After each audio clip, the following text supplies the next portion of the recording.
What's happening, guys? Good morning to you. It's Tuesday, June 23rd, 2020. And this morning, we're going to talk about owning your stuff. Owning your stuff is an important part of life. We're going to unpack it this morning, tell you exactly how to do it and why it's such a benefit to you. Let's get started. It is ultimately important for you to look at your goals, truly what you want to do in your life, and then look at the people who you spend the most time with in your life and figure out if that lines up.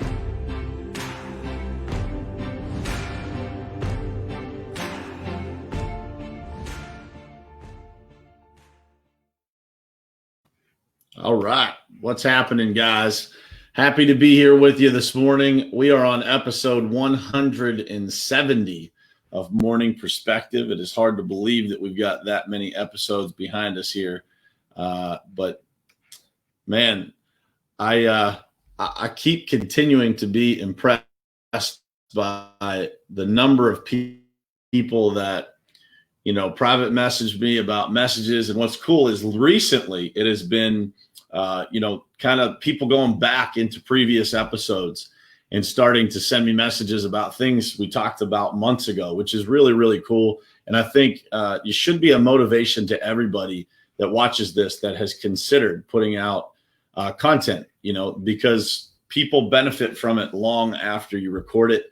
It's out there for people. Maybe people are going through something and they might need that at some moment in time down the road. And doing stuff like this enables people to do that. So for those of you like Mr. Clayton Zelazowski who have considered pumping out this type of content, man, it's about time for you to take the jump, Clayton. It's time for you to take the jump, my man. I'm calling you out. Keep pumping it out, man. Every single day, put something out that could help some people, and you will make the world a better place. My man's got a lot of knowledge to share with the world. So good morning to you, Clayton. Sorry to call you out, man.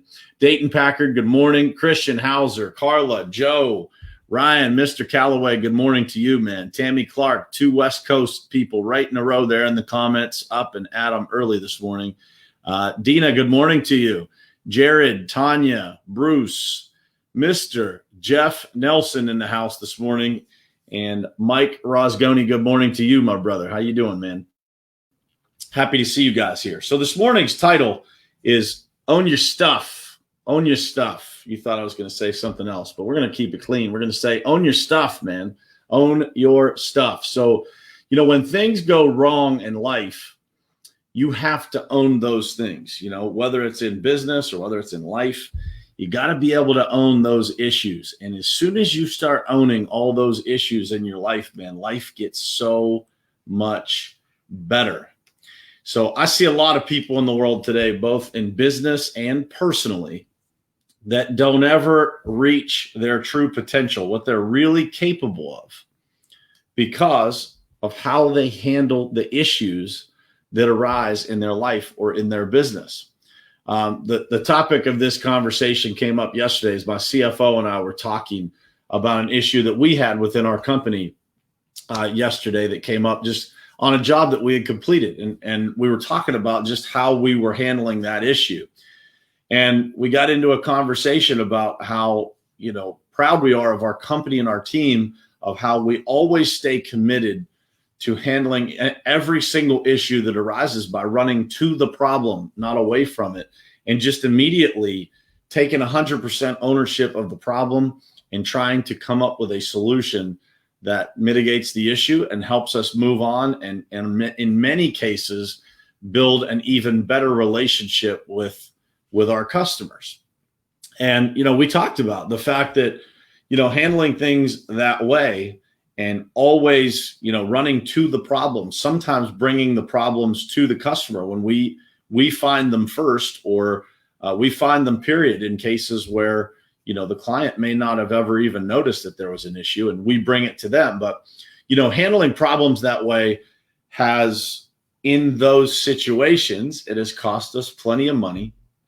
It cost us a ridiculous amount of time, right? Going back and addressing issues anytime you have to do that, it takes a lot of time. And especially in the construction business, sometimes you got to completely go back to a job or whatever the case may be. But the reality of it is, guys, is that the big picture of addressing those issues and always being out in front of issues and trying to be out in front of them versus reactive as often as possible, that is what builds great relationships. And that is the same with, personal challenges that you have. We're going to get into that in a minute. But, those situations to me in business where you have challenges, that is your time to shine. It is your time to separate yourself from how everybody else that is your competition might have handled those problems. Because when a customer sees you, a person in the world sees you handling problems and really hitting problems head on, it says something about your character. It says something about your values. And for those people who try to get away with things, who try to avoid those problems, that also says something about their character. And it says something about their values and how they handle things. And, personally, I just see a lot of people that don't necessarily handle their problems that way. And I wanted to cover this morning because I really don't understand why people don't handle their problems the way that I'm describing here. And I think that the reason, at least from my observations, the reason that I have assumed that people don't handle them this way is because some sort of insecurity about how the customer is going to view them or how the person is going to view them, or, that they're going to be viewed as less than because they had a challenge. And so I want to make sure that you guys understand that when you hit problems head on, when you actually handle these issues, just immediately you run to the problem. You make sure that someone knows that you recognize there is an issue. You take responsibility for it, and you let them know that, you recognize nobody is perfect and that you have a strategy and a plan of how to fix it. I'm going to tell you that 9 times out of 10, that relationship that you had that you were worried about losing is going to become stronger. And I'll give you an example. 2 years ago, we had a job where there was an issue. And during that job, we ended up having to break our relationship with the contractor who was performing that job for us. And the risk that we had was telling the customer, and this was our biggest customer at the time. And, we were, my partner and I were really worried about, having this conversation. He was pretty worried about having this conversation. And I just said to him, I said, man, I think we just come clean and tell the truth like we said we would. And we tell them how we're going to fix it. We lay out the plan and we hope for the best, because here's the reality, guys. You cannot get a new name. You can always find a new customer. You can always find a new relationship or friendship or whatever it is if somebody doesn't forgive you. Because the truth is, if they don't forgive you, they probably weren't meant to be in your life in the first place. So whether that's business-wise and you own that problem, or whether it's personal, if that person removes themselves from your life for telling the truth, they weren't meant to be your friend anyway, because the truth is what you were describing to them. Does that make sense? So I want to finish that story about the customer. So we called the customer and we explained exactly what happened and told him, how we were going to fix it and what our strategy was, and that we had someone coming to finish that job. There would be a 1-day delay, but that we felt it was the right thing to do because the contractor who was doing that job for us, their values did not line up with the company's values that our values that they were working for, nor did they line up with the customer's company values that we were both in the situation of serving. And after a long pause on the phone, that customer said to us, man, you guys are awesome. Like, thank you so much for having our back. And thank you for being transparent and being honest and telling us exactly what happened here. And we appreciate the fact that you defended, our values and our property and our customers, and took a difficult stance to do it. And that moment has been really a defining moment for our company, but it's been a defining moment for all of us personally too, because I think what we all realized was that, when we handle things the right way, when we take them head on, more times than not, we're going to win from handling things in the right way. And those times where we might lose, I still believe that we actually win, because we are probably eliminating a relationship that may not have made it through our life anyway, that we're constantly struggling to try and serve because there's a misalignment of values. And so I would ask you guys to think about that from a business standpoint. Are you creating a situation with your clients where you match their value, your values of your company and you personally really match those people that you're serving? And do their values, reciprocally match yours? And do they treat you the way that you deserve to be treated? Are they understanding? It doesn't matter it doesn't mean that people don't get upset or bothered when problems arise. It matters that you are in it together collaboratively to see it through, to make sure that those situations get handled. And so I would encourage you guys to think about that. And the next time you face something challenging in business, to hit it head on and have a real conversation, because everybody makes mistakes in business. There are small, minor things that happen with communication that end up causing problems. And that's exactly what we faced yesterday. It was just a small miscommunication that turned into, just a problem that we have to deal with. And, so we hit that problem head on. Our entire team kind of rushed to it. We came up with a solution, sent that solution to the customer, and we're on our way to fixing it, right? But the reality of every situation is it's not about the problem that arises. It's about how you handle it that people will remember. And so I encourage you to do that. And, personally, I want you to think about this. I have seen people personally go to exceptional extremes to try and avoid taking responsibility for things that they've done along their journey. And I want you to remember this, guys. Even if you get away with something, even if you're able to sidestep one individual issue, it will never work out for you in the long run if you are not owning your problems, if you are not hitting those issues head on, because you are unable to become a better person and to become a better anything in life. Father, husband, wife, sister, coworker, friend, if you are ignoring the problems that you face, if you are trying to bend the truth in your favor to make it not look so bad, as opposed to just completely owning whatever it is that happened. That's the challenge that I see people face. People will have a massive amount of respect for you if you just stand up and say, yes, I did it. Yes, I avoided that, explaining that to people. Yes, I did this. Yes, I had that conversation and I shouldn't have. That's the way that you learn a lesson in your life, is by taking 100% full responsibility in every situation. That's how you learn. If you try to cover it up, or you don't create full transparency in your life, then you will continue to kick that can down the road until one day it becomes a major, major, major problem in your life. And so all you're doing by avoiding the initial problem is compounding it for a future conversation. And so I would tell you guys to think about that as you enter this Tuesday, to think about, how are you handling your problems in your life? Are you really, really having honest conversations with yourself? Are you really having honest conversations with others?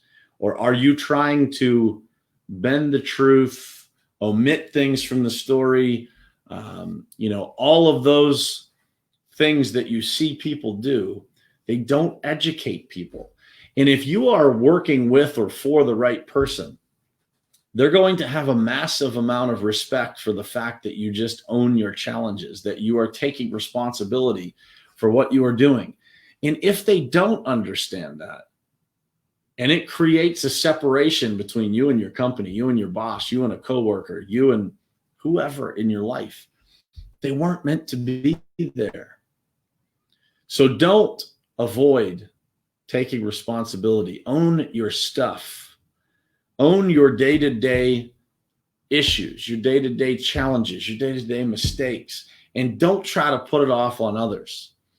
Don't try to look for who to blame when something happens in your company. Just look for what is the solution and how do we put something in place to make sure that it never happens again, or that at least it happens a lot less. These are the keys to owning your stuff, guys. This is what it's all about. This is how your self-development and self-education happens. It happens from owning your stuff. If you don't own your stuff, you are on your way to mediocrity permanently, because you will never get better. You will never reach the potential that God intended you to have. You are stealing from yourself and from your God. Whatever it is you believe, you are stealing from that if you don't own your stuff, if you're not truthful. Because at the end of the day, the only thing that you have to answer to is yourself, the person that you look at in the mirror. And when you own your stuff and you admit to every challenge that you have and you own it, when you look in the mirror, you're going to be much, much prouder of that guy or girl that you see in the mirror. And that guy or girl that you see in the mirror is what will build you an incredible life.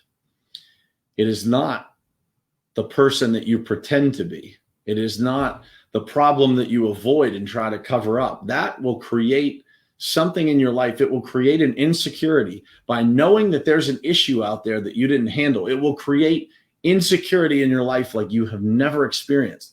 And when you see people who do this, watch how they get worse over a period of time, because they're compounding these issues that they have never owned. And it becomes such a weight on them that they start to behave completely erratically. And so when you see that in the world, when you see businesses doing that, try to reach out and help them. Try to remind them of how easy it is to just do the right thing.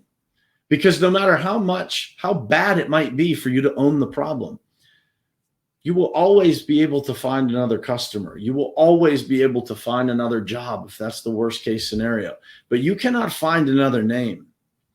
And you can't find another reputation. And you can't find another business. You could start another business, but if you want to keep the one that you got, you should take care of the name and you should own your stuff. Own your stuff. Because that, folks, is what real championship teams and real championship businesses and real championship individuals, that's what they do. Look around you, man. The people that hit it big in this world, that live the happiest life, that live the most fulfilled lives, they all own their stuff. And they all hold other people accountable to owning their stuff. And there's nothing wrong with that. There's nothing wrong with making people own their stuff that are around you, because if you don't, that will eventually wear off on you. And if people don't appreciate you making them own their stuff, then they also probably don't belong in your life. That's all I got for this morning, guys. I hope this was helpful to you. If it was, please share this out to your page.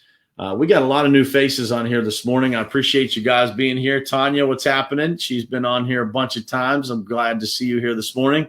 Andrew Hartwig, what's happening, man? Ryan Austin, always good to see you, man. Jeff Baker, thanks for being here. Larry George, I'm glad you got to hear this today if you needed to hear it. Carrie Ann, thank you for being here as always. Man, I appreciate you guys, and I hope this was helpful to you. I know, it's not an easy conversation. It's not an easy thing to do. It's always uncomfortable, no matter how often you find yourself in these situations. When it happens, you're always like, you have that one split second, you're like, oh man. But after you get over that, and if you figure out how it has worked out in the past, how it has worked out for other people, you got Jeff Nelson on here. He says it's always cheaper to own it than to have to buy it back after it's gone. Dude, words of wisdom from a guy who's been in business for over 40 years and knows how to own his stuff. You're not going to be perfect, guys. You're not going to bat 1,000, but you can absolutely bat 1,000 in the world of taking responsibility. And Todd, I love that quote, man. Autopsies without blame. Investigate the problem and find a solution. Figure out what happened and stop trying to look for whose fault it is. Because as a team, as a unit, it's about fixing the bigger problem. It's about fixing the bigger problem so it doesn't happen again. Because if you focus on who to blame and you just blame the person, you will never fix the real problem. You will never fix the actual thing that caused the problem in the first place, because you think you've solved the problem by blaming somebody. Own your stuff, guys. Have a great Tuesday. Thanks for being here. Tomorrow morning, I'm not going to promise that I'll be here. I'm going to try to be here. I gotta travel today, so I should be here tomorrow morning. But if I'm not, I will send you guys a message first thing in the morning and let you know. I got to make sure I can get set up, and then I've got proper internet, stuff like that, where I'm traveling to. But I appreciate you guys being here. I'm wishing you an incredible Tuesday, and I will see you tomorrow morning, 7:30 a.m., same place, same time, right here on Morning Perspective. Love you guys.